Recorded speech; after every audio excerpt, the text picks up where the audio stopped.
So, unlike Final Fantasy XIV, once you choose a class, you're stuck with that class.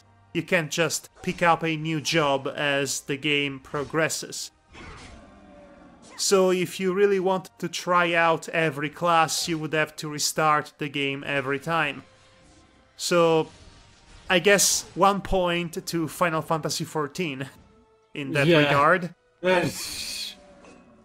I would probably think so too, based on how this is looking so far. Again, most games, most MMOs, to my knowledge, are like that. You have a class you've started with, you are stuck with that class. So you better hope that the class you've chosen is actually good and well balanced. The Slayer is good, okay? The Slayer is good, thankfully. It's a good class. You chose right for this one. I mean, I just looked at every class available and I saw this is the one with the big sword. Okay, yes. It's either that or the big axe or the big gun. Because yes, there is a big gun class. Yes.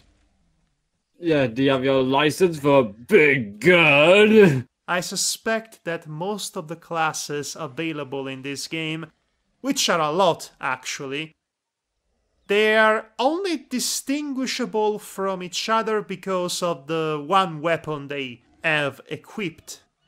The Slayer has the big broadsword, the Reaper has a scythe, the Lancer has a big lance and a shield. Honestly, I think most of those classes you could just merge them together and have the Warrior class, or the Barbarian class, or the Paladin class, you know? Fun fact!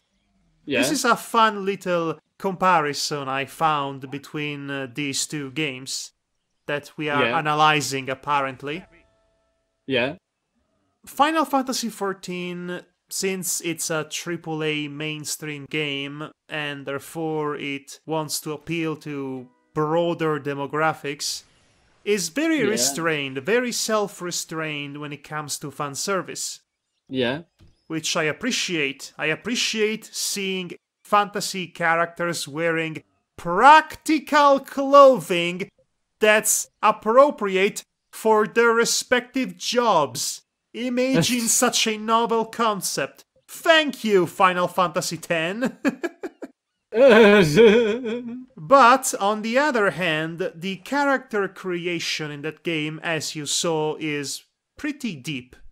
And one of the features available is the size of the chest. Which, again, I suppose all games that feature character creation have that. However, I am a bit worried over the notion that that very feature is also available for the Lalafell. You can choose the size of the chest of a Lalafell. A hobbit.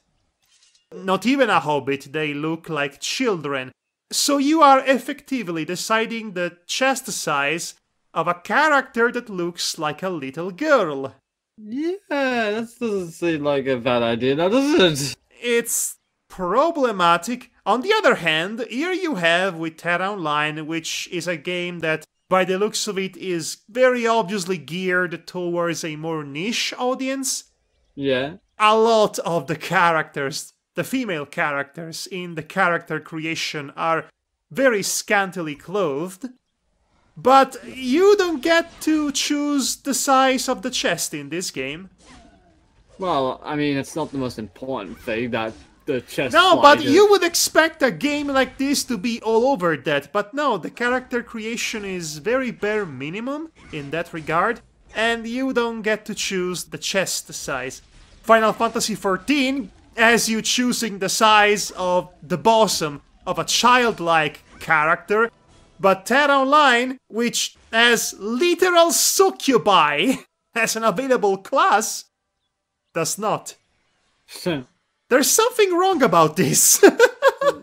Something doesn't quite add up here. Something is definitely befuddling about this whole ordeal, I have to say. Oh boy. Right, so this whole initial quest basically is the tutorial island. It means we have a pretty straightforward linear story progression to go through before the game properly opens up and you can go visit the rest of the world. And to this game's credit, it does not mess around. You can literally visit every location in the world right off the bat. You don't even need to visit a given city first in order to unlock the travel option to it. Oh. You can just go there right away. And you can either use a scroll for fast teleportation, or you can take the scenic route, which is riding a mechanical Pegasus across hyperspace. That sounds great, and it is great the first time you see it. Unfortunately, the cutscene is unskippable, so you don't get to use it often because of that. You don't want to use it often, I should say.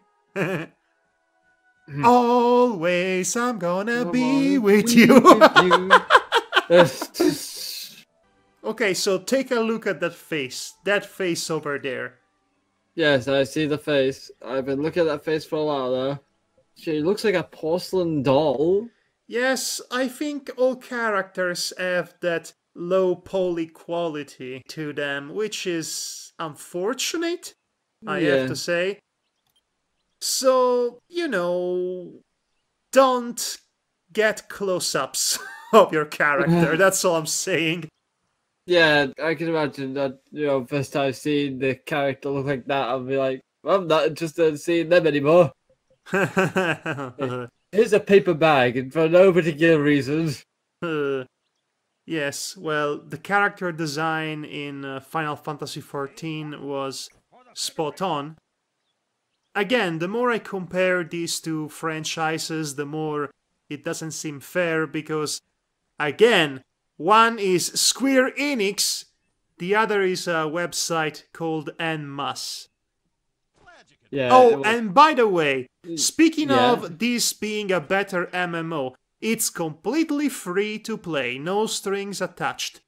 You might want to spend money on it for some sort of content or special items, like every other MMO does, but you don't have to buy it and you don't have to pay a monthly subscription. Right. Which, again, it's the norm. It's how the business practice works and is for MMORPGs nowadays.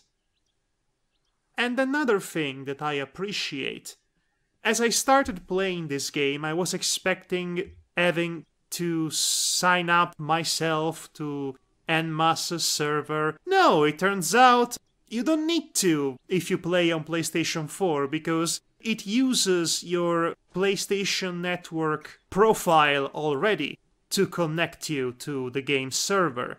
So that's fast. You see? As rough around the edges as this game is, I have to appreciate their ability to cut out all of the fattening, all of the padding that's not necessary.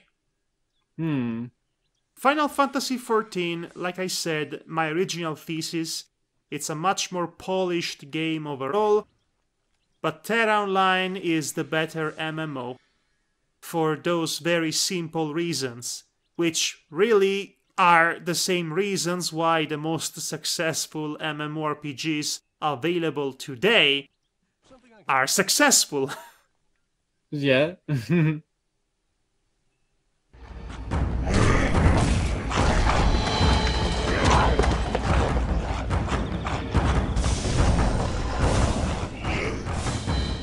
Shall we begin?